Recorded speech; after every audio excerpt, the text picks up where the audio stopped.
Siapa di awal musim yang menyangka Liverpool bakal juara? Kesuksesan Arne Slot ini adalah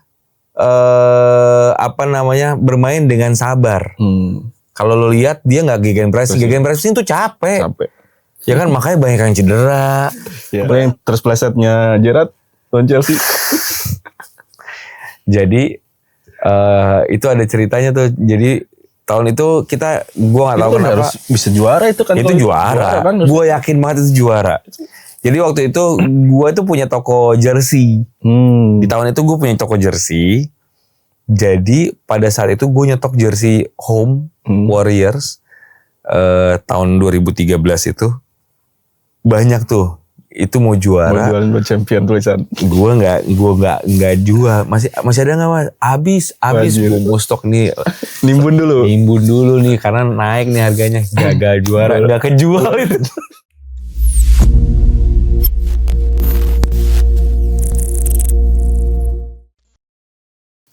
Selamat buat Liverpool yang juara Premier League tahun ini.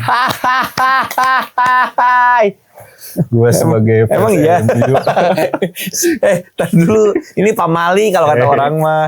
Di saat kita syuting ini belum. Tapi ini pas tayang kayaknya udah. Tapi kalau misalnya tiba-tiba nggak jadi juara ini berarti nggak tayang. Enggak lah, Arsenal lagi nggak konsisten. Iya kan tinggal satu pertandingan lagi kan. Tinggal 3 poin lagi. 3 poin lagi ya, menurut gue bisa lah. Dia udah gue kasih selamat nih dari fans MU buat fans Liverpool. Terima kasih. Selamat juga buat MU yang belum terkalahkan di Liga Eropa ya. Berarti bener dong. Iya betul. Bener. Selamat Eropa juga aja. Gue mah fair gitu. Jumlah trofinya sama deh kita nih. Iya bagus lah. Tapi kan era Premier League baru 2. Ya sama aja lah juara Liga Inggris. Mau Premier League mau itu. Orangnya Premier League baru 2. Ya kan Premier League di mana? Inggris sama aja udah. Okay.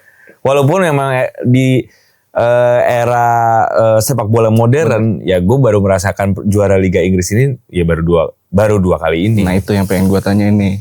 Gimana rasanya waktu pertama kali lu ngerasain juara di kemarin tuh? Kesel. Puasanya kan? Loh, kenapa kesel? Orang mah seneng lah. Kesel lah. Kenapa tuh? Lu kebayang gak? Nungguin 30 tahun untuk jadi juara. Pas sekali jadi juara, COVID anjing. Oh iya bener ya. Kesel lah. Iya bener. Lu ngeliat ngangkat trofinya kosong itu cuman ada suara gaung-gaung kayak acara-acara di TV dengan ketawanya nggak rekaman. Kayak audio rekaman ya. Iya. Anjing kayak mau lu sebangga apapun, ya Allah sedih. Jujur mah sedih itu. Semesta tidak mengizinkan gitu. Iya kayak kenapa sih lu pas juara pas gini gitu. Kesel aja sih. Jadi kayak nggak puas gitu, nggak 100% puas, makanya tahun ini tuh kayaknya akan ini dia nih gitu. Kayaknya bakal membludak juga kan nanti pas parade nih. Kemarin kan nggak ada paradean tuh, sekarang paradenya ada paradenya kan, tapi ya nggak sewah sekarang iya, sih menurut gua. Apalagi kan Arne Slot nih baru masuk ke Liverpool baru kan? season ini. Tapi udah bisa bawa Liverpool juara nih. Nah makanya gue nih mencoba menggarisbawahi buat orang-orang fans tim lain yang baru akhirnya cuma 1 doang, gak quadruple. Gak boleh ngomong kasar. Nih ya. Siapa di awal musim yang menyangka Liverpool bakal juara? Iya. Itu juara Premier League aja gak ada yang nyangka. Bahkan kemarin kalau ngelihat ada satu artikel di awal musim, semua pandit Sky Sport itu nggak ada dari 30 atau 40 orang pandit Sky Sport itu nggak ada yang memprediksikan Liverpool juara. Yeah. Semuanya Manchester City, Arsenal. Dan jadi kalau ya nggak jadi quadruple, ya bodoh amat. Gue juga nggak nyangka ini, kok bisa bagus. Iya. Tapi kan bisa, menurut lo Liverpool bisa juara itu akibat dari tim-tim lain jelek nggak? Contohnya City lagi jelek. Bagi menurut gua ya itu semesta mendukung. Menurut gua ya ada faktor itunya. Gua nggak bisa pungkiri itu ada faktor itunya. Kayak dimulusin aja jalannya. Okay. Menurut gua ya ini to be fair aja. Gua nggak bilang enggak lah emang Liverpool bagus. Gua nggak yang Saha. Premier League saha. Aing Saha tanya. juarana. Saha aing tanya. Enggak. Maksud gue fair-fairan aja. Ada hal-hal kayak gitunya, kayak misalnya tiba-tiba Arsenal dilanda badai cedera. Ya.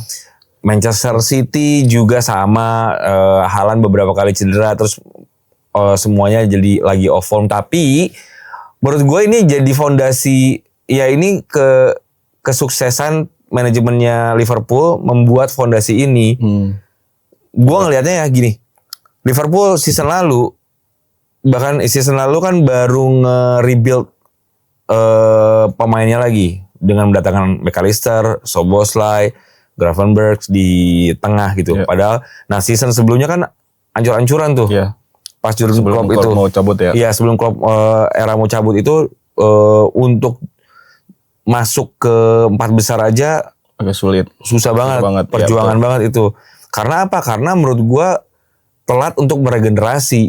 Di saat dia juara Premier League, dia tetap stay dengan pemain tengah yang itu aja. Jadi nggak berkembang, nggak kemana-mana. Nah, kayaknya ini kejadian sama Manchester City. Kedalaman skuadnya juga jelek gitu. Betul. Dan agak kaget juga sih dengan keputusan manajemen City ngebuang Alvarez. Itu wih, kok lu dibuang ya Alvareznya ya. Itu bisa jadi tandemnya Haaland tuh harusnya. Iya, walau ya gue nggak tahu sih kalau memang mungkin si Alvareznya nggak mau jadi cadangan. Karena udah pasti dia jadi cadangan. Tapi gue sih ngelihatnya pemain tengahnya City tuh emang jadinya telat untuk nge-rebuild. Masih pakai Bernardo Silva, udah berapa tahun coba pakai Bernardo Silva. Kevin De Bruyne, oke lah. Tapi ya cedera juga. Rodri, nah itu berkata lu tadi Liverpool tuh juara gara-gara yang lainnya jelek. Tapi nggak bisa bilang gitu juga karena ya secara permainan juga memang berbeda di tangannya Arne Slot ini. Jadi menurut lo ada perubahan lah. Maksudnya kan ketika zamannya si Klopp nih kan, itu kan gegen pressingnya bisa dibilang udah habis lah. Waktu juara habis itu di juara kan. Tahun sebelumnya habis banget. Tim tuh udah bisa ngantisipasi si gegen pressingnya si Klopp. Terus pemainnya tenaganya menurut gue udah habis tuh. Karena tidak punya kedalaman skuad. Nah menurut lo hadirnya Arne Slot kemarin nih di musim awal ini, apakah dia melakukan perubahan itu, nge-rebuild lagi secara keseluruhan atau masih pakai skemanya Klopp nih secara? Kalau gua ngelihatnya yang gua pernah dengar, yang gua pernah baca dari podcast yang lain, terus yang gua baca juga dan gua mengiyakan, oh ya juga ya bisa jadi nih bener nih. Kesuksesan Arne Slot ini adalah bermain dengan sabar. Kalau lo lihat dia nggak gegen pressing tuh capek. Ya kan makanya banyak yang cedera. Kebayang nggak lu latihan tuh harus sama seperti gegen pressing tuh pas latihan, banyak yang cedera zamannya Klopp itu. Nah di zamannya Slot ini di tahun pertamanya minim cedera banget. Dan memang kalau lo lihat menangnya Liverpool tuh nggak pernah gede. Jadi kalau dulu katanya kalau Klopp tuh udah menang 2-0, 3-0 tuh masih tetap gegen pressing 2-0 tuh. Nah kalau si Slot tuh udah cukup 1-0 ya udah tahan aja. Jadi mungkin dengan jumlah match yang bertambah yang banyak, ya dia pintar di situnya. Dan secara statistik gue baca juga, oh ternyata di Feyenoord juga gitu. Di Feyenoordnya si Arne Slot ini juga minim cedera karena dia pintar untuk ngebagi porsi pemain. Iya, ngebagi porsi pemain atau kayak oke, gue udah dapat ini ya udah bertahan aja, nggak harus dipaksain terus untuk press gitu. Memang kalau di awal kalau lihat Liverpool kan di awal pasti di Arne Slot ya, di bawah Arne Slot tuh pasti ngepress dulu. Tapi bahkan awal-awal kok kayak kalau nggak salah 2 pertandingan awal lawan Ipswich aja kita menang 2-0 di match pertama itu. Dua-duanya gara-gara serangan balik di babak kedua. Kalau nggak salah ya, seingat gue itu dua-duanya counter attack gitu. Jadi ya memang nggak bikin capek. Mereka si Arne Slot tuh kayak ya udah nunggu aja, santai aja, sabar aja. Kayak pelatih Indonesia sebelumnya dong. Kan yang penting 3 poin.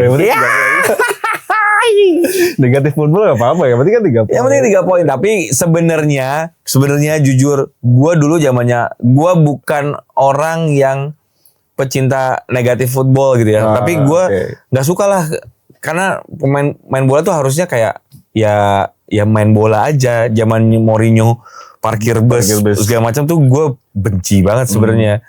Tapi kemarin Arne Slot melakukan hal itu, jadi kayak mamam deh tuh, ya udahlah nih terima aja lah. ya sih gue setuju misalnya yang tadi lo bilang. Nah sekarang gue pengen nanya juga sih, Liverpool kan selalu akhir-akhir nih melempem nih. Zamannya Gerrard kan sering banget tuh kayak gitu kan, udah anjir udah mau juara tapi akhir musim. Nah sekarang tuh Liverpool kadang di akhir musim nih lo lihat lah 3 trofi hilang.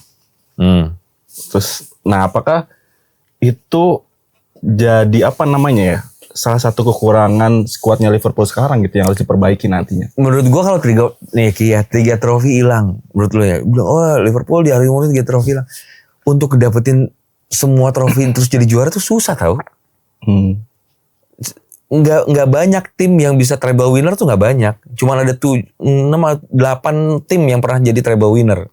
Tapi momentumnya lagi dapat. Menurut lo apa yang salah? Momentum, menurut gue juga momentumnya nggak dapat. Kalau dilihat skuadnya Liverpool, di UCL ada Real Madrid, ada Barcelona, ada Inter Milan, ada Bayern Munchen yang skuadnya juga lebih mentereng. Ya. Terus kita masih ngandelin skuad yang lama dengan tanpa ada pelatih baru, tanpa ada pemain baru, tambahan baru, cuman Chiesa doang. Ya, itu pun jarang dimainin juga, ya kan. Gitu. Jadi what do you expect gitu untuk dapetin, oh kenapa nih tiga trofi hilang. Memang paling mendekati memang Carabao Cup lah, Newcastle. Cuman gue juga kaget itu mainnya memang ya gue nggak ngerti lah. Di Maret itu jadi padat juga kan Maret dokter ya. Justru Februari yang padat. Yang Maret itu cuman 3 pertandingan, cuman UCL. Awal Maret itu kalau nggak salah lawan Southampton, abis itu lawan PSG, abis itu di Carabao. Betul. Udah. Jadi bagi gue sih nggak. Memang kedalaman skuadnya juga memang harus ditambah. Ya. Kalau lu mau ya untuk mempertahankan gelar tahun depan, ya mau nggak mau harus nambah skuad. Kalau lu lihat konten-konten gue juga, gue udah mulai kesel sama Szoboszlai. Kayak apa ya fungsinya dia nih gitu. Tapi emang pemain tengahnya juga gue agak gedek juga sama si Arne Slot karena itu lagi yang dipakainya gitu. Karena kan kalau di sebelumnya si Arne Slot tuh selalu pakai double pivot nih. Yang perlu di Liverpool butuh nggak double pivot yang buat musim depan nih diperbaiki gitu. Kayak kan sebenarnya kan di Liverpool ada Endo yang defensive midfielder banget lah kesannya gitu. Tapi Szoboszlai kan ya dia agak maju ke depan. McAllister juga lebih ke ofensif gitu. Ya gue sih ngeliatnya McAllister lebih ke dia bisa ya box to box midfielder lah ya. Kalau Gravenberch juga bukan DM murni sebenarnya kan. Cuman kalau gue ngelihat kayaknya si Arne Slot itu memang gak butuh DM murni gitu. Dia lebih atau enggak dia butuh pemain nomor 6 yang memang bisa ngalirin bola. Kalau menurut gua ya, kayak si Gravenberch itu walaupun akhir-akhir ini passingnya juga blee gitu, tapi dia masih bisa bikin bisa penghubung. Iya, bisa jadi penghubung dan bisa jadi bisa majuin bola lah.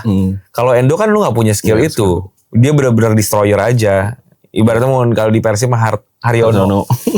Kan passing Endo juga biasa-biasa aja. Jadi benar-benar dia nggak mungkin, makanya Endo itu cuman jadi pengaman buat Arne Slot. Di saat mau udah mengamankan keunggulan, Endo lah masuk gitu. Ya hadirnya Chiesa juga yang harusnya bisa di tengah nggak terlalu ini banget ya. Itu yang gue aneh, karena si Chiesa ini sebusuk apa sih di latihan? Masa kalah sama Nunes gitu. Nunes aja yang main gitu aja masih dimainin gitu. Dan yang gue sebel itu Chiesa pas lawan Newcastle bagus. Terus pas lawan kemarin Fulham juga pas main bagus. Nunes yang gak, aduh aneh gue. Kayaknya dari japremnya Nunes deh ke Arne Slot. Gue gak tahu atau ini kan kalau gue selalu ini ya, selalu selalu positive thinking. Jangan-jangan ini disimpan sama si Slot buat tahun depan. Tahun depan tuh tiba-tiba orang-orang kan udah mainnya gini nih. Kiesa lah. Munculin ya, disimpan. Lagi digodok dulu nih. Iya, kayak supaya nggak ketahuan kalau sering dimainin karena masih ada salah. Kalau sering dimainin juga nanti si Kiesa mainnya gini ya. Jadi kartu as buat musim depan pertahankan gelar. Amin. Tapi kan katanya this summer ya, summer ini akan jadi busy transfer window buat Liverpool. Katanya. Cuman gue sebagai fans Liverpool setiap musim begitu tuh ngomongnya. Tapi ntar tiba-tiba yang datang siapa gitu kan. Bukan setiap musim tuh gitu. Gosip tuh banyak banget pemainnya. Cuman ya gitulah. Oke. Kalau misalnya menurut lo pemain yang paling perform musim ini di Liverpool? Iya. Kalau dulu kan ya trio di depan zamannya Klopp kan Mane, Firmino, Salah nih. Nah kalau sekarang kan ya Salah udah sendiri lah, Mane udah cabut, Firmino udah cabut. Itu kan ngerubah apa ya namanya, perannya si Salah lah menurut gua gitu. Nah di musim ini menurut lo suksesnya Liverpool tuh siapa nih pemain yang paling perform? Iya, yang nggak bisa dipungkiri lagi pasti tetap Salah. Tetap Salah. Dengan ya kan dia break the records berapa cukup banyak juga di musim ini kan. Dengan goals and assist-nya aja dia udah, gue lupa udah berapa gitu. Tapi memang di akhir-akhir berapa pertandingan ya setelah Maret ini kan emang turun sih dia. Turun lah. Gue sering kaptenin dia di FPL nggak dapat mulu. Iya, tapi kan buat semua yang kaptenin di FPL dari awal, di atas terus dong. Nah sekarang aja nih Salah. Aduh, jadi membuat para manajer di FPL ini pusing. Siapa gue kaptenin? Mau kaptenin Salah juga gagal. Pembeda Liverpool ya McAllister. Menurut gue ya. Penting itu kah McAllister musim ini sama Arne Slot di Liverpool menurut lo? Iya. Oke. Kalau menurut gue ya di tengah itu dibandingkan Szoboszlai sama Gravenberch, gue lebih butuh McAllister sih. Oke. Tapi gue juga kadang-kadang kayak tren gitu ya. Tren itu kan udah beda peran juga nih sih kan.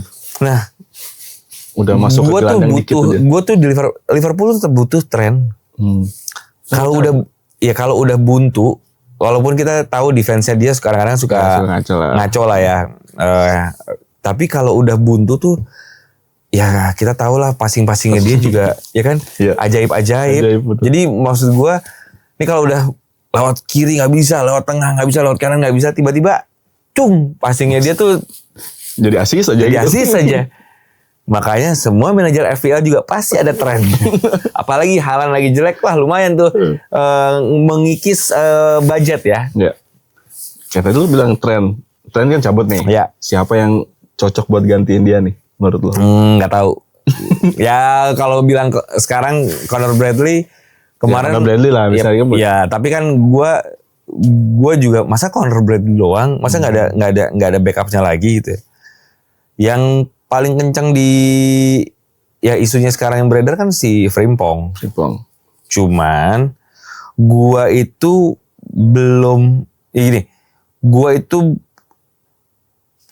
pernah nonton Frimpong full. Jadi gua nggak tahu mainnya seperti apa. Di Belanda pun, di timnas Belanda pun kan dia jarang dapat tempat ya karena ada Denzel Dumfries di situ. Jadi kalau Leverkusen gua nggak pernah nonton Liga Jerman sebenarnya. Jadi kayak gimana sih mainnya, bagus gak sih si Frimpong itu? Cuman lihat cuplikan-cuplikan aja kan.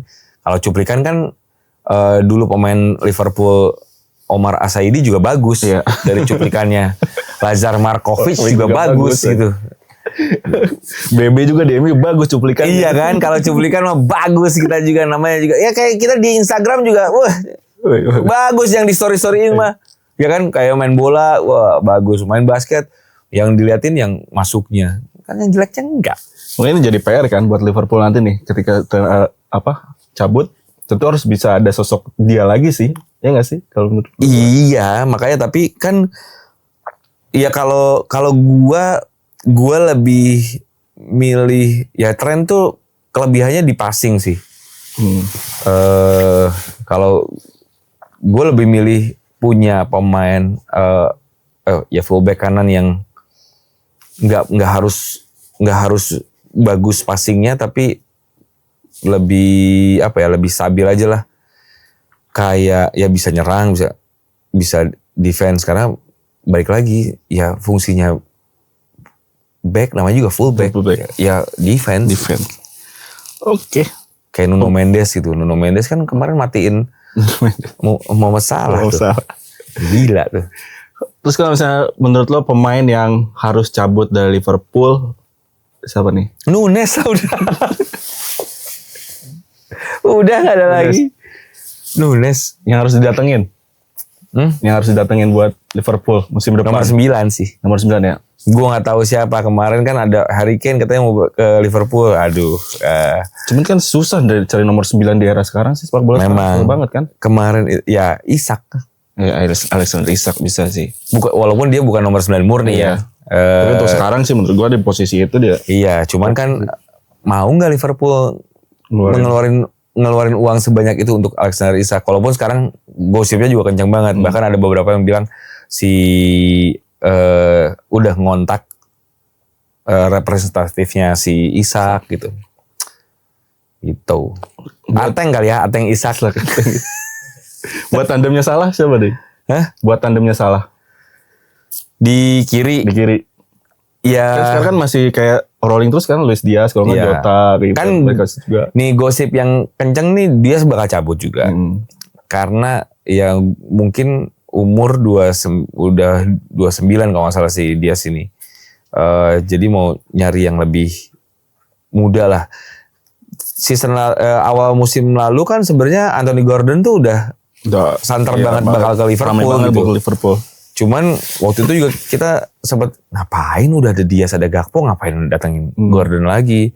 Cuman ya kalau misalnya sekarang untuk gantiin Diaz ya oke aja sih. Dia lagi oke juga di Newcastle-nya tuh. Iya dan dia memang Scouser juga kan.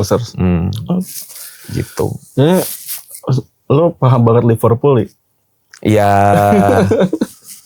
Gue penasaran, lo triggernya suka Liverpool apa tuh? Triggernya. Kalau gue nih MU nih ya. Kalau gue triggernya tuh waktu nonton final Champions 99. Itu trigger gue itu. Nah kalau triggernya apa nonton Liverpool? Kenapa gue suka juga gue bingung. Jadi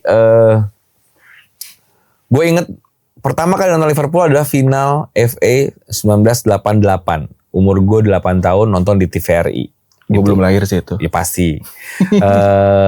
Nonton di TVRI bareng bokap. Lawan Wimbledon di final itu. Liverpool kalah lawan Wimbledon 1-0. Tapi mainnya bagus. Gue waktu kecil itu dulu gue dukungnya Wimbledon. Karena gue gak tahu Liverpool. Jadi gue sama bokap gue tuh selalu kalau nonton bola selalu berselisihan enggak? Iya, nggak mau jadi samaan. Kamu pilih mana kata bokap gue? Ya yang biru Wimbledon. Karena apa? Karena gue orang Bandung. Persib. Gue orang Bandung, bokap orang Bandung, kakek gue orang Bandung dari kecil dari umur 2 tahun sama kakek gue dibawa ke stadion Persib dan lain-lain. Darah biru berarti. Darah biru kan. Jadi semua yang warna biru gue suka. SD tuh umur 8 tahun, jadi gue milihnya Wimbledon karena warnanya biru. Wimbledon waktu itu si Ferguson bukan ya? Bukan. Belum. Ada zaman itu ada John Van Fasanu, terus ada Vinnie Jones, The Bad Boys. Nah itu mainnya Liverpool tuh bagus banget. Meskipun kalah. Tapi jadi gue seneng, tapi gue jatuh cinta sama si Liverpool ini. Nah, di era itu 80-an akhir dan 90 awal itu kan Liga Inggris nggak masuk Indonesia. Yang ada Itali gitu. Jadi tapi gue tetap ngikutin Liverpool dari tabloid bola pada waktu itu.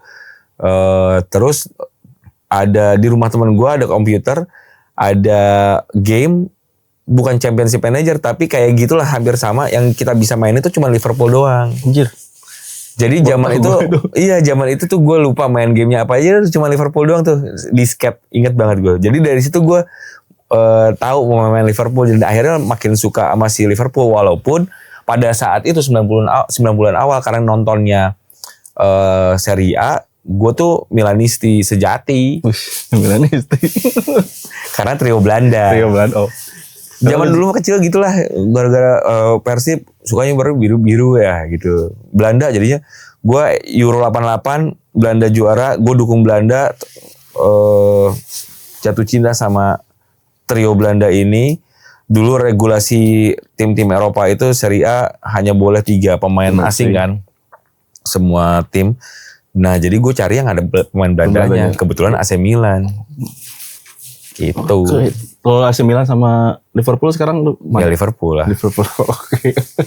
AC Milan lagi blek gitu. Blek juga ya Liverpool. Ya Allah. Lagi kacau juga gara-gara ganti pelatih juga kan AC Milan tuh. Udah ganti pelatih segala macam, nggak ngaruh-ngaruh. Udah hancur lah itu manajemennya. Tapi lu udah pernah ke Anfield kan? Udah. Karena kan yang kemarin yang marah-marah itu tuh, dia belum pernah ke Anfield tapi marah-marah. Gak apa-apa lah itu. Ya gini, bagi gua, nah fans MU, kalau nyari pacar yang sabar, yang setia tuh harus fans MU. Udah bulan nyet ngaca. Liverpool apalagi? 30 tahun. 30 tahun gue inget 2012 lawan Cardiff di final Carling.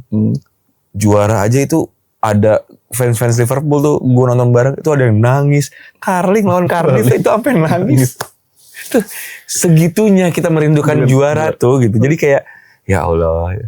Jadi ke Anfield udah pernah alhamdulillah 2011 sama 2013. Lawan apa tuh matchnya? 2011 perdana itu ke Anfield lawan City.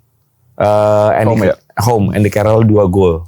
Oh, 3-0 kalau saya. Andy Carroll 2, satu lagi aduh Suarez kalau saya. Yang kedua waktu di tahun yang sama, jadi gue lawan Arsenal away di Emirates. 1-1 itu.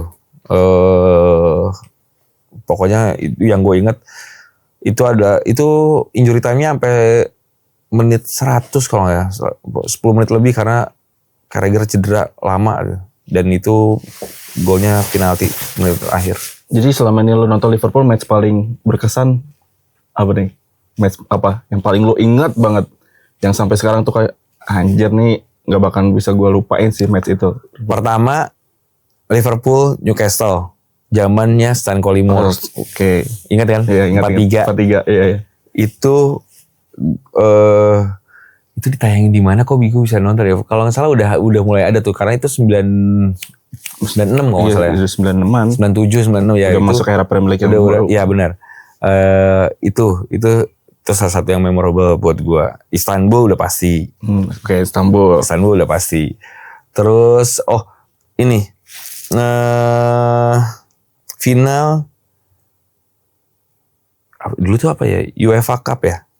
Super Cup ya, pas suara apa? Enggak, tahun 2000 Europa League lah, Europa League yang sekarang tapi tahun 2000 lawan Alaves. Oh, oke, iya lawan Alaves. Nah, kenapa itu?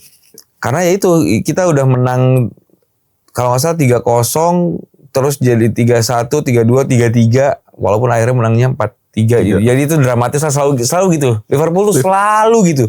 Jadi lu nggak boleh tenang sampai peluit akhir, nggak bisa tuh gitu. Ya sama aja kayak MU kemarin di Europa League anjir. Lu nggak bisa ke tim-tim tuh bikin penontonnya jantungnya. Iya, makanya gue ya itu beberapa pertandingan yang menurut gue cukup memorable lah. Lawan MU juga memorable tuh yang mana nih? Yang ngebantai 2008 7-0 atau gimana nih? Ya itu apalagi. Yang terus plesetnya Gerrard lawan Chelsea. Jadi itu ada ceritanya tuh. Jadi tahun itu gue nggak tahu kenapa harus bisa juara itu kan. Itu juara kan, gue yakin banget itu juara. Jadi waktu itu gue tuh punya toko jersey. Di tahun itu gue punya toko jersey. Jadi pada saat itu gue nyetok jersey home Warriors tahun 2013 itu banyak tuh. Itu mau juara. Mau jualan buat champion tulisan. Gue nggak jual. Masih ada nggak mas? Habis gue mau stok nih. Nimbun dulu nih karena naik nih harganya. Gagal juara, nggak kejual itu. Iya Warriors waktu ya kuning itu kan. Iya yang ada kerahnya. Aduh gak kejual itu ya Allah, makanya dosa itu. Nimbun tuh dosa ya. Apalagi nimbun yang Kalau jersey nih, lu bilang punya toko jersey dulu ya. Nah, sekarang lu salah satu koleksi jersey Liverpool juga. Banyak nggak? Udah nggak banyak. Udah nggak banyak. Yang paling berkesan jersey tahun berapa yang lu punya nih? Yang paling berkesan lu koleksi sekarang? Banyak ini sih. Istri lu tau gak nih? Tahu. Istri gue selalu tahu karena dia akhirnya tahu harga jersey itu berapa. Karena kan gini, gue jarang beli jersey sekarang. Oh, oke. Karena gue tahu waktu itu harganya berapa, kesel jadinya. Mahal banget kan? Iya kan. Sekarang ini aja jersey ini kan senternya Liverpool long sleeve. Sekarang harganya udah pasti gila. Mungkin ya nggak tahu 6, 7 kali. 5 ke atas lah mungkin ya. Gue punya Barcelona away tahun 90-an. Itu gue beli dulu cuman 300 atau 400 ribu di eBay. Wah, serius? Karena buat jualan waktu itu. Nggak laku tuh. Sekarang gue cek pasaran harganya 4 jutaan gitu. Nah, bini gue tahu itu. Oh iya, support. Cuman gue gak pernah beli yang sekarang. Sekarang itu gue gak pernah beli jersey lagi. Karena ini ya jadinya jersey gue dari zaman dulu aja. Yang gue masih ada. Dulu tuh gue sempat jualin di 2016, 2017. Itu gue sempat jualin beberapa jersey gue. Bukan beberapa, banyak jersey gue. Gitu. Yang paling berkesan yang mana? Yang paling berkesan, ya ini satu nih. Ini salah satu yang paling berkesan. Karena kondisinya masih bagus. Terus long sleeve pula. Ini jadi, gue ada yang pendeknya juga. Ini jadi foto prewedding gue sama bini gue. Pakai jersey ini. Norak banget. Norak. Gue lah anjir. Gue juga sempat kepikiran kayak gitu juga. Anjir pakai jersey MU. Gue pernah sampai gini. Beli mobil warnanya merah. Terus plat nomornya harus 1892 LFC. Terus nggak bisa, ya udahlah nggak jadi gitu. Lu sama gue dulu punya mantan ya anak MU juga gitu, temunya pas nobar tuh udah mau nikah gagal sama prewedding pakai baju jersey MU. Tapi nggak apa-apa lah ya, emang suka gimana? Iya gitu kan. Ya gue cita-cita gue tuh punya di rumah, amin kalau gue punya rumah yang gede gitu, gue ada pengen kamar itu ya khusus buat jersey, khusus koleksi ya pernah gue aja, mau itu jersey mau apalah gitu. Tapi selain jersey Liverpool ada yang koleksi kayak gitu enggak? Kartu. Oh, kartu. Tapi kartu ini baru tahun lalu 2024, cuman langsung berhenti karena mahal, gila. Ramai ya main kartu. Koleksi kartu kayak gitu? Seru sih ternyata, seru aja. Jadi gini, serunya apa sih? Gue baru tahu. Zaman tahun 90-an kan kita sempat ngoleksi kartu bola, kartu basket. Oke, kalau di zaman dulu, tahun 90-an tuh pasti jadi 90-an kan NBA masuk nih. Demam NBA tuh masuk. SMP tuh gue ngoleksi kartu basket, nyari yang hologram, nyari yang apa, beli di Blok M waktu itu di Bandung. Wah, dicari di pirit-pirit gitu. Nah, feeling ngebuka atau orang-orang pemain-pemain kartu itu ngebrewek itu tuh waduh, nikmat banget, Pak. Ngebuka. Aduh, sama kayak ini, kayak FIFA kan. Kalau FIFA lo beli kart pemain, dapetin kart pemain kayak nungguin. Iya. Tapi kan ini lo buka langsung gitu loh. Gitu. Dan itu harga, karena dan itu ada kelas-kelasnya ternyata kayak jersey lah, ada replika, ada ini. Nah, itu juga ada grade-nya. Kalau lo beli box yang murah, ya lo nggak mungkin dapetin kartu yang ini gitu. Jadi yang kartu yang ini hanya ada di box yang ini. Jadi ada di YouTube tuh kalau misalnya lu beli, kalau lu lihat ada kolektor-kolektor atau apa segala macam yang bikin konten, dia beli misalnya satu box 20 juta, sama dia dibongkar isinya cuman 5 kartu gitu ya. Anjir 25 kartu. Iya, tapi dijamin ada ini AA. Nah, dibongkar satu-satu, sama dia dinilainya ada, oh ini harganya ya cuman 5 juta, ini. Gue sih ngelihatnya kebanyakan rugi ya. Jarang itu yang jackpot. Tapi kalau misalnya lu follow si Tops gitu di IG, ada aja yang membuat kita tuh aja orang biasa buka kartu dapat Messi tanda tangan. Wah, gitu. Itu jackpotnya. Nah, gue selama ngoleksi itu gue cuma dapat satu kartu yang ternyata gue nggak ngerti. Jadi gue ada teman gue yang paham. Oh itu mahal tuh gitu. Jadi Ronaldo biasa aja sih kartunya, tapi ternyata harganya tuh kalau dijual satu kartu itu 2 jutaan. Ronaldo 9 apa CR? CR. Oh, CR. Jadi main kartu tuh menyenangkan, asli. Tapi ya itulah kalau Ganindra Bimo tuh justru, Ganindra Bimo sebelum jersey kartu dulu. Dia kartu. Oh, oke. Dia pengoleksi kartu. Tapi waktu gue dari dulu udah bilang ke si Bim, gue mau dong belajar kartu. Ayo, iya. Gue ngeracunin dia jersey. Enggak, gue mau mainnya kartu gitu. Kembali sekarang. Nah sekarang jersey dia gila itu. Nah kartunya gue pas mau belajar jersey, gue ajarin jersey.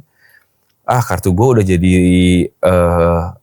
rumah di Bali. Anjir. Kebayang gak? Dari kartu dia bisa bikin rumah di Bali. Gue gak tahu rumahnya di gang mungkin ya. Tapi gak mungkin kan rumahnya. Itu. Dia ngajarin gue pokoknya jangan gini-gini. Ya oke. Pinter lah dia. Maksudnya kartu itu kayak investasi. Semua itu bisa cuman lu harus tahu caranya gitu. So guys, jadi sepak bola tuh bukan cuma 2 kali 45 di lapangan ya. Banyak banget hal menarik kartu bola tuh menarik, jersey menarik. Ada belum lagi sepatu kan? Belum lagi sepatu bola. Jadi banyak lah hal-hal yang kita bisa ulik di bola. Cuman ya ada waktunya enggak. Emang semua itu kan butuh waktu. Kayak untuk ngerawatnya. Kan semua butuh waktu. Waktu untuk ngerawatnya, bersabar. Kartu bola sih lagi. Tapi lu ada gak sih match impian pengen lu tonton ketika lawan Liverpool, atau ya oke lah match pertandingan lain misalnya yang lu punya impian banget gitu pengen lu tonton? Gue kalau kalau misalnya rezeki banyak, gue tuh suka, ya semua orang kan pasti suka traveling lah. Tapi gue bilang tuh kemarin 2022 sempet gue sama bini gue pergi ke Itali. Gue nonton San Siro di Milan, di Milan lawan Napoli. Terus gue bilang ke bini gue, aku suka nih. Dia tahu gue suka bola. Boleh nggak kalau misalnya kita punya kesempatan ke luar negeri lagi segala macam, harus ada tour stadion, harus ada wisata bola. Gue pengen nonton match bola. Jadi gue pengen. Jadi kalau misalnya ditanya match impian, gue nggak punya match impian sih. Gue pengen datang ke semua stadion dan nonton bola di sana. Pengennya gue. Tapi kalau misalnya dikasih kesempatan, gue pengen nonton World Cup. Nanti Indonesia. Amin. Gue pengen banget ada ngerasain euforia nonton World Cup tuh. Iya, gue juga punya cita-cita kayak gitu. Iya kan? Kayaknya semua orang deh. Iya. Yang gue benci adalah teman gue di podcast Mas, ada namanya Darto. Dia nggak ngerti bola, dia nggak tahu bola. Nggak sama sekali. Tapi dia pernah nonton World Cup di Brazil. Bagus. Sebel banget gue. Kok bisa gitu. Tapi itu kalau ditanya match impian bukan Liverpool, World Cup sih. World Cup ya? Iya sih, gue juga punya cerita pengen nonton World Cup. Karena ya gak peduli siapa yang main. Iya kan. Lu pengen nonton, ngerasain euforia gitu kan. Jadi pecinta bola, nonton bola di sana. Ya kayak kemarin aja yang U17 di Indonesia ya, Piala Dunia meskipun U17, euforianya gila juga gitu. Iya. Apalagi sekarang euforia World Cup yang sesungguhnya gitu. Iya kan. Anjir. Ya mudah-mudahan sih nonton World Cup-nya di luar ya. Kalau di Indonesia kayaknya enggak. Belum. Maksudnya jadinya euforianya ya kayak di Indonesia ya. Jadi kayak di Solo nih di Stadion Manahan. Ya, makanya angkringan lagi. Kalau di Eropa kan beda kulturnya, feelnya beda, seru lah pasti. Nonton Messi di Manahan gitu kan. Ya kan, ya jadi kayak tapi Indonesia kan jadi aduh gimana ya. Amerika sih next di Amerika, Kanada dan Meksiko kan. Iya. Nah, marilah sponsor-sponsor yang nonton ini berangkatkan kami. Ya. Boleh lah. Pandit kalau misalnya dapat sponsor, kalau nggak ngajak gua awas tuh ya. Kapan nanti gak call aja, bos atas. Jangan ajak yang lain lah, ini aja walaupun followersnya biasa aja. Enggak. Ya, maksudnya gue juga baru tahu lu sedip ini sebenarnya ngomongin Liverpool sampai dalam banget, terus bola juga. Iya. Ya ternyata ya di luar tuh banyak orang yang kayak lu nih. Banyak gue juga. Nah, gue suka ajaib-ajaib juga kalau gue dengerin podcast yang lain yang bukan pandit bola, bukan komentator, bukan apa segala macam. Tapi pas lu suka apa? Dia inget detail. Oh iya, mulai segini, golnya kayak gini, si ini sih. Wah gila sih. Gue nggak sedetail itu, nggak tahu ya karena umur udah banyak jadi kayaknya beritanya berapa ya memorable ini kenapa? Ya itu aja lah gue. Gue sekali banget aja karena terlalu banyak match Liverpool yang gue tonton. Tapi ada beberapa orang yang ada teman gue dia suka Juve, dia sampai hafal golnya kayak gimana sih. Wow gila sih itu. Di luar banyak kayak gitu. Banyak kita pecinta bola Indonesia tuh emang Indonesia tuh menurut gue pecinta bolanya luar Gila biasa bola sih. banget. Gila bola banget. Bahkan ya kalau makanya media-media Eropa segala macam penasaran sama mudah-mudahan ini Indonesia bisa maju ke World Cup karena antusiasmenya gila banget. Kan ada konspirasi Indonesia mau dilolosin katanya biar laku Piala Dunianya kan. Cerita Orda nih gila. Kalau ada janganlah kayak gitu nggak seru. Gak seru ya. Bener-bener harus bener real ini ya. Real. Tapi lo masih percaya FIFA enggak? Ya enggak sih. Nggak percaya lah itu. Cuman nah gitulah. Gue tinggi kayak wah ya lu kan itu kan Liga Eropa settingan gitu. Gue pengen nggak percaya, pengen percaya tapi masa sih kita kan nontonnya aja sedip itu ya settingannya di mana ya nggak kelihatan kecuali di liga iya liga yang kecil ya mungkin gue nggak tahu tapi kayaknya enggak deh kalau UCL dan segala macam. Nah terus kemarin kayak Piala Dunia kemarin Messi Argentina itu udah settingan sama Argentina juara ya, Messi terakhir kayak gitu kan karena gue pendukung Belanda itu gue ya setuju.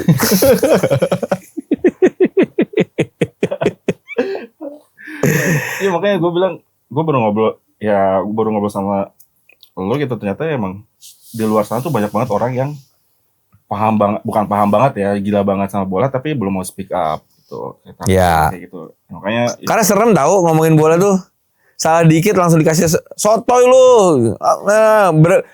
Berbeda pandangan sedikit sama orang itu yang lain gitu ya sama netizen apalagi. Nggak usah sotoy. Emang lu ngerti bola? Dan yang pas gue ngeliat, ya Allah, bocil. Ya maksudnya tapi gue nggak, ya makanya gue tuh nggak suka banter. Gue menghindari itu karena gue baperan. Gue sempat baper sama Didan waktu itu. Waktu zaman Suarez gigit-gigit itu. Wah gue sempet baper lah sama dia. Gue malu. Karena makanya dari situ gue menghindari banter-banteran gitu. Kayak gak perlu lah. Gitu fair-fairan aja. Jadi kalau misalnya Liverpool menang tapi ugly win. Ya gue bakal bilang itu ugly win. Ya udah selevel itulah kita ngelihat bola sekarang gitu. Harusnya sih seperti itu. Ya. Harusnya semua. Ya harusnya masyarakat Indonesia juga bisa lebih dewasa aja. Karena itu kalau gue ngeliat berpengaruh juga loh ke mental juga sih. Mental pemain-pemain kita. Ya. Oke, lo tuh ngebahas mental nih. Sekarang ekspektasi netizen sama timnas kita kan lagi. Nah itu dia. Banget nih. Menurut lo gimana nih? Gini. Gua gitu? Indonesia tuh segila bola itu. Bahkan U17 aja. Timnas U17 dapat perhatian yang sebegitu besar. Di luar negeri nggak ada kayak gitu. Nggak ada. Itu development. Development. Mereka juara mau nggak ya udah bodo amat. Karena itu masih berkembang. Gue inget banget dulu ada top skor juara Eropa U17 Summit Yesil. Pemain muda dari Liverpool, orang Jerman. Nggak jadi apa-apa. Gedenya nggak jadi apa-apa. Banyak lah yang kayak gitu cerita-cerita gitu. Jadi itu emang jenjang mereka berkembang aja. Tapi di Indonesia tuh kan ekspektasinya gila banget. Pressure-nya. Lo harus juara bahkan di usia 17. Iya. Wow. Makanya gue setuju sama Coach Nova kemarin yang bilang ya nggak boleh main sosial media karena memang segila itu. Lu disanjung dikit salah. Wah calon ini. Berantakan itu. Udah kejadian lah beberapa. Udah kejadian, benar. Tapi lu dihina juga salah. Kayak kemarin contohnya ya siapa namanya? Arkan Kakak. Arkan Kakak. Sampai bokapnya minta Minta maaf, speak up juga. Speak up juga. Menurut gue, ya gue kalau jadi bokapnya gue juga. Nah itu, gue punya anak, dia lagi suka bola. Oke. Umur 8 tahun. Masuk SSB, lebih jago dari gue. Gue suka beberapa teman gue ngelihat dia juga, oh bisa main nih. Ini anak bisa main gitu. Tapi gue takut. Ekspektasi. Gue takut kayak, ini kalau misalnya anak gue jadi pemain bola beneran, gue nerima nggak ya orang-orang menghina dia segala macem. Lu siap ya? Karena gue ngebaca tuh yang si kakak itu bokapnya gini, dia jadi tolong gini. Terus, makanya jangan mental tempe. Enggak, aduh, lu POV-nya kalau coba lu di posisi ini, ada benernya, lu harus kuat mentalnya, gitu aja. Tapi bagi gue, kalau itu umur 17 tuh masih, menurut gue ya, umur 16, 15 tuh masih kayak, ya udah biarin mereka berkembang aja dulu gitu. Dan sekarang ekspektasi kepada netizen, masyarakat Indonesia kepada timnas senior juga gede banget kan. Bagi gue nih ya kita harus cukup berbangga atau bersukaria dengan kondisi timnas kita sekarang yang mainnya jauh lebih oke, tapi jangan terlalu too much expectation lah, karena ini baru menurut gue baru dan secara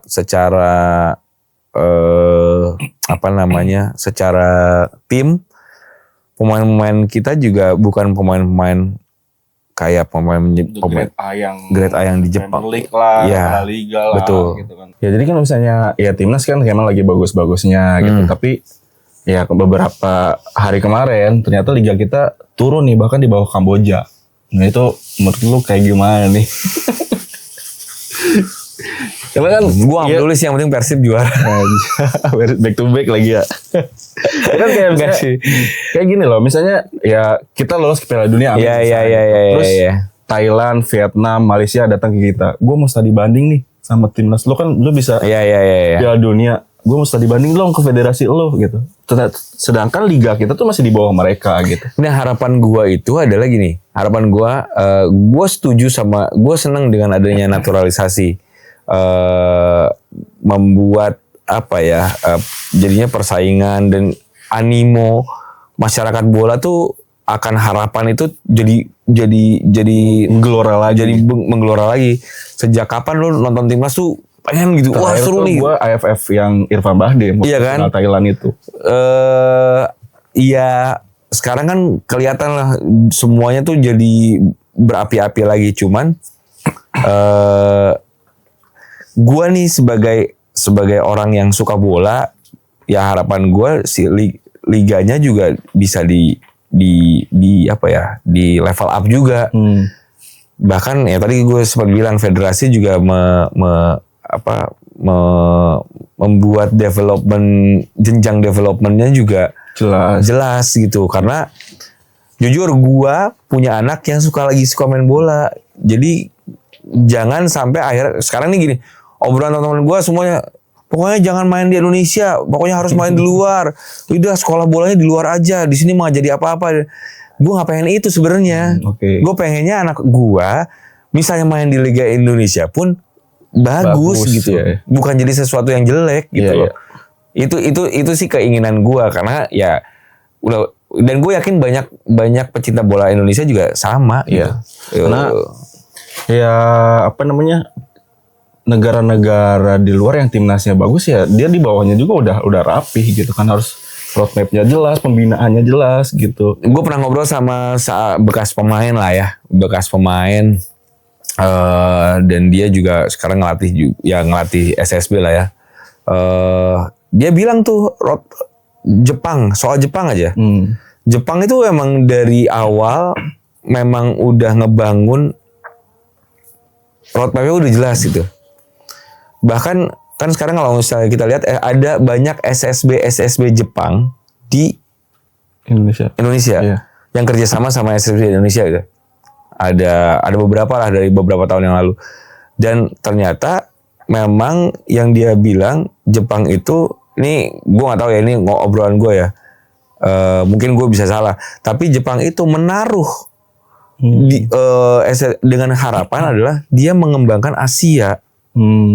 Kenapa dia coba ngebagusin Asia? Bukan pengen ngambilin pemain Indonesia ke Jepang, enggak. Karena supaya persaingannya jadi bagus, karena dia tujuannya adalah juara dunia. Dia punya roadmap 2000 berapa gitu, juara dunia. Nah, untuk jadi juara dunia bersaing dengan Eropa yang persaingannya seketat itu, Amerika yang persaingannya juga seketat itu. Jepang kan nggak bisa kalau mainnya lawannya di level Asia jauh gitu, terlalu jauh. Di saat lu bersaing di Piala Dunia susah. Makanya dia kalau kata teman gue nih, makanya dia ngasih biar naik bareng-bareng. Iya, at least gue bisa di saat persaingan di Asia bagus, itu kan menurut gue pemikiran yang oke. Jadi dia mikirin juga tuh gimana caranya. Nah, mudah-mudahan federasi kita juga udah mikirin kesananya. Ya gue yakin sih, mudah-mudahan mereka juga udah mikirin. Sekarang kan sekarang udah nih dengan timnasnya gitu.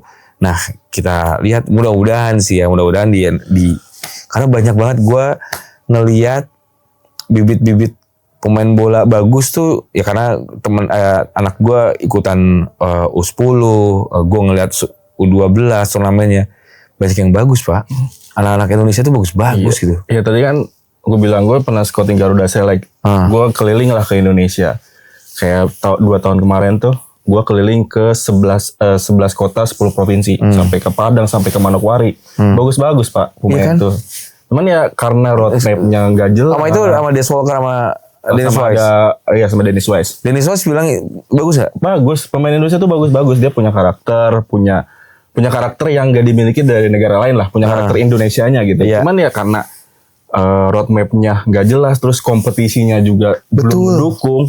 Ya udah, ketika seharusnya kita berangkat ke Garuda Select, pulang ke Indonesia gak ada wadah buat mereka buat berkembang. Ya mudah-mudahan, makanya itu kalau gue harapannya, karena gue punya anak yang sekarang ini lagi suka main bola dan bercita-cita jadi pemain bola, mudah-mudahan ke depannya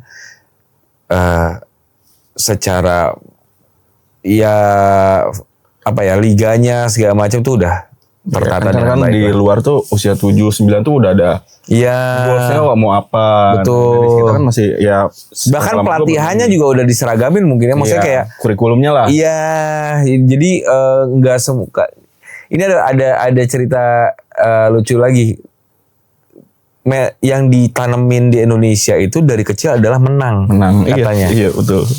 Jadi gue tuh bukan how to play-nya. Iya. Kalau baik lagi, kalau di Jepang itu dibiarin salah, umur 8, umur 10 tuh dibiarin aja, melakukan kesalahan dibiarin aja. Yang penting lu main dulu aja.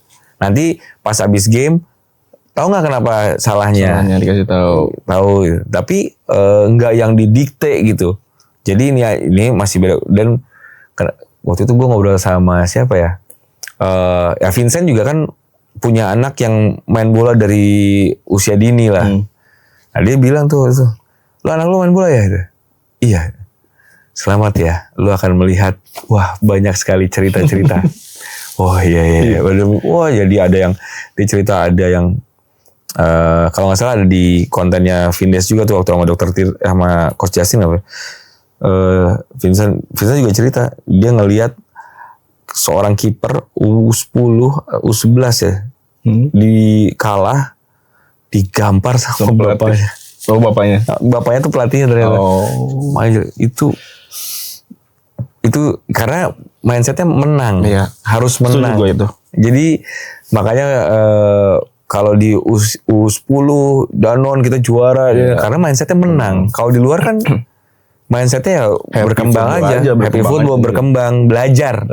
Nah, gue nggak tahu tuh apakah gimana caranya kurikulumnya disamain, dikasih pelatihan yang sama semua pelatih SSB di Indonesia gitu. Jadi harus ada kurikulum yang jelasnya juga ya. Gue setuju. Kayak gue keliling juga nih ke daerah kayak gitu. Jadi ada usia 9, 10 kan masih 7 lawan 7 ya. Lu salah tuh digoblok-goblokin sama pelatihnya. Itu harusnya ya nggak harus kayak gitu. Benar. Sama orang tua juga. ayo tackle. Anak gua umur 8 tahun nih ya. Umur 8 tahun. Mudah-mudahan enggak, dia pasti ikutan turnamen itu umur 7 tahun. Sikat. Nah, gitu. Jangan lewat, tackle. Lalu gue, Pak, umur 7 tahun, Pak. Tenang. Gue. Ya, namanya juga main bola. Lah, ya enggak, astagfirullahaladzim. Ya, tapi ya itu gue gak bisa nyalahin. Karena pasti beda perspektif. Cowok gitu. Cara didik anak kan beda-beda. Cowok gitu aja, gak usah main bola, Pak, kalau takut gitu. Digituin kan makin kesel gue. Ya udah, biarin aja lah. ya harus benar-benar di inilah punya kurikulum roadmap yang jelas sih. Yang sering gue speak up tuh di konten apapun itu ya roadmapnya mana nih belum keluar sampai sekarang. Cuman punya timnas tuh federasi tuh baru mengeluarkan target doang. Iya. Roadmap. Kalau roadmap kan jelas tuh di bawahnya harus seperti apa gitu. Kalau sekarang tuh federasi baru mengeluarkan target Piala Dunia 2034. Tapi balik lagi kita harus husnuzon. Ya, husnuzon. Siapa tahu yang dikeluarin kita punya target. Siapa tahu mereka udah mikirin roadmap-nya. Amin. Atau mungkin mereka lagi ngebangun, mencari orang-orang yang bisa ngebangun roadmap-nya. Iya. Husnuzon aja dulu. Iya, sebenarnya harus dituntaskan. Jangan 5 tahun beres, ganti orang lagi, ntar mulai lagi dari nol lagi. Iya sih. Lama lagi ya. Maju-maju. Anak lo main bola? Hah? Liverpool enggak? Karena gue lihat kontennya anak lo nonton terus tuh. Liverpool.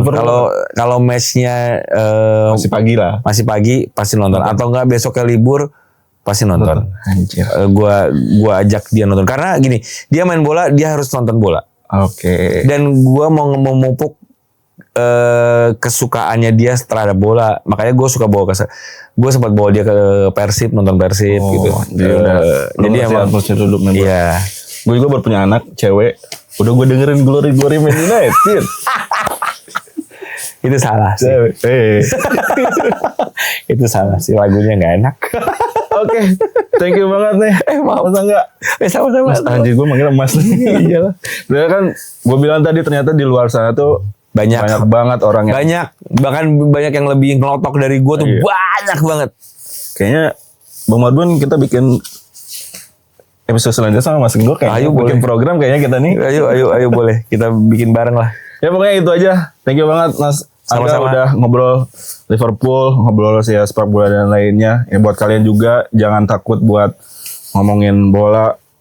Ya semua bisa jadi pandit lah, tapi tetap kalau kalian punya argumennya, punya yang bisa kalian pertanggungjawabkan ketika kalian ngomong tentang analisis bola, tentang cerita bola, silakan aja gitu. Jangan baper lah menurut gue. Maksudnya gue baperan, tapi menurut gue lu juga harus bisa menerima masukan dari lain. Bukan masukan orang lain, pendapat dari orang lain. Ya gitu. Jadi, enggak lah emang. Ya oke. Kalau karena perspektif kita ngelihat pertandingan tuh beda-beda pasti. Iya betul sekali. Oke, itu aja. Thank you Mas Angga. Thank you. Sampai ketemu lagi di episode Pandit Talk selanjutnya. Jangan lupa subscribe semua channel di Pandit Talk. Bye-bye. Selamat Liverpool.